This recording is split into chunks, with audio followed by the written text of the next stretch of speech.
Thank you. All right. Give it a shot.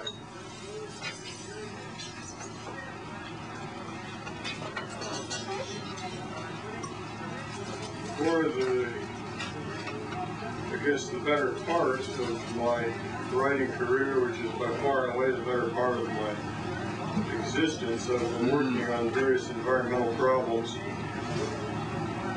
And in much the same manner that John Holt started out working on peace and then came to focus on education, I first started working on the general topic of pollution and then began going in certain specific directions. Initially, the various types of chemical pollution were a problem in our neighborhood of Quebec, where between the government and the Canadian Pacific Railroad, they saw fit to lay a string of asbestos through 90 miles of watershed. This is to shore up the railroad tracks. And where they see fit to spray the forests with things like matadil to eliminate spruce budworm, and along with it songbirds and various other things that eat spruce budworms. Well, from the specific focus on chemicals, I got back around to more generally looking at animals, which were not only the warning signs of something going wrong, the canary that the miner takes down the mine shaft and it drops dead and the fumes get to be so bad.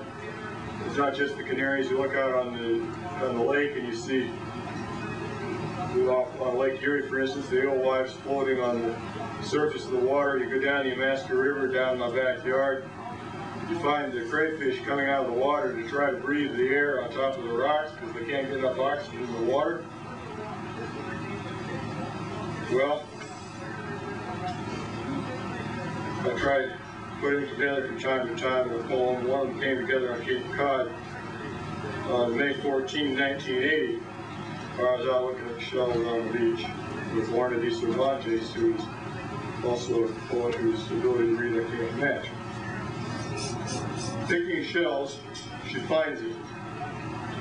The disc-like skeleton of an artificial squid, trailing translucent, perforated tentacles in a precise spiral curve. The species adapted to survive oil slicks, sun-dried and stiffened among the blackened kelp and bones of rays and tarry feathers, but still leaping black to the touch. Taking it from her, I read, Fitz AV8, change every 2,000 miles.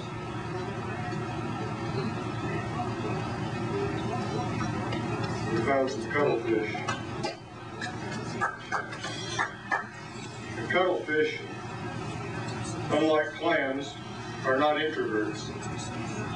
Soft to touch, with embracing tentacles, they seem almost of the warm-blooded order. Yet inside, skeletal shells guard their internal organs from external shock, thickening year by year, calcifying hollows, then hearts, and still, stones, they shed their bodies.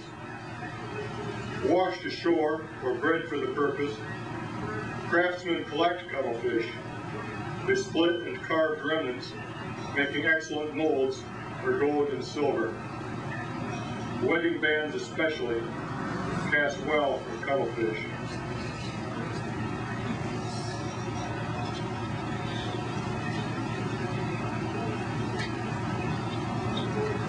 This would be from Half Moon Bay, California, after his zoology field trip on October 6, 1974. Mike and Kathy turned the rope, Tom and I tugging the net through the surf beneath the sun. They paused, nearly kissed by accident, and for a moment we anchored, surge resisting our seine, then tug again.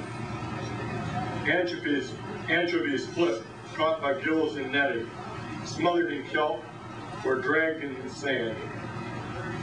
Pike, dwarf perch, sand dabs, crabs, and flounder round out the catch. The scientists kneel, counting species, taking specimens, throwing back the rest. We stand, observing.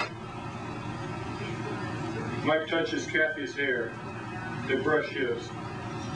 Emptied, the seine is stretched, wound, returns to waves farther down the beach. Seagulls hover like capitalists, seizing fish we kill unknowing, dropping guano on our necks. We curse, they feast. We haul the seine line, 30 of it. Mike and Kathy turning rope.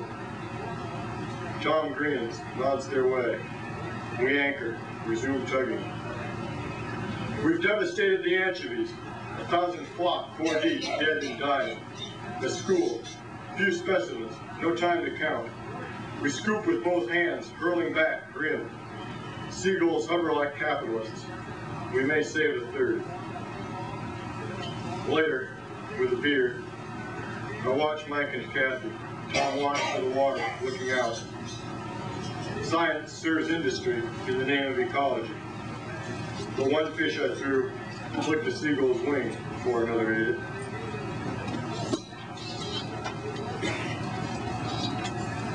The victory, I thought at the time, was hitting a seagull with a dying fish. The victory turned out to be greater,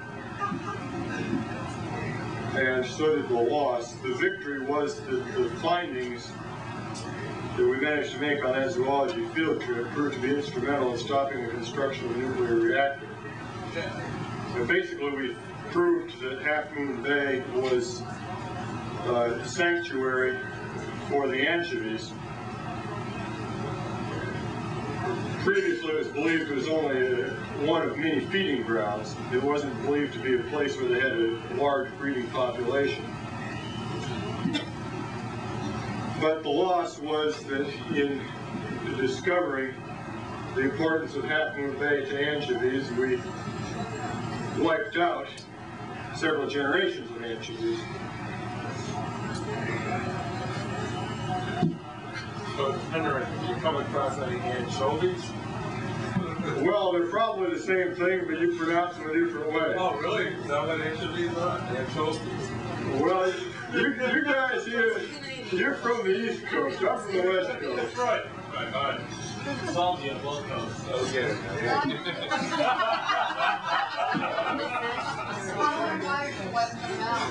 What caused it to break them out? Well, it's like I described.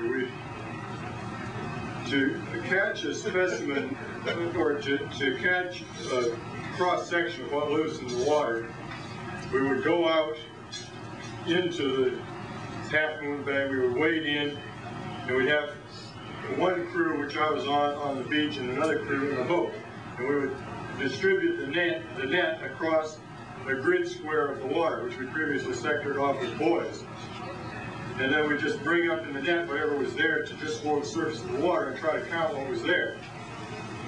Well, on paper, this works really good, but when you get out there in the Pacific Ocean with the surge, the type of surge working on it, and you realize that a dry net that a group of 4 people can easily support on dry land, when it picks up water, and when it picks up a couple 100 pounds of fish, and you pick up the tidal surge, it's more than you can handle. So that's what we had going down. And the net drifted up on the damn beach, and all the fish, I mean, when we got that school of anchovies, we had an amount of fish that would have taken a crane to get aboard a goddamn fishing boat. And there were 4 of us, with about 30 people from the beach that came down to back us up. Well, it wasn't funny if you were there. I can imagine, yeah. And our purpose was not to kill all the damn anchovies. At that time of year, I mean, I know you're thinking of something that goes on pizza, the first thing I've done. But One of my favorites. at that time of year, they're not edible anyway. This is the anchovies that proved to probably not be wiping out a couple generations of humans. Well, you know, I am less concerned with humans than animals, for that matter, because we look out for ourselves. Right. They can't.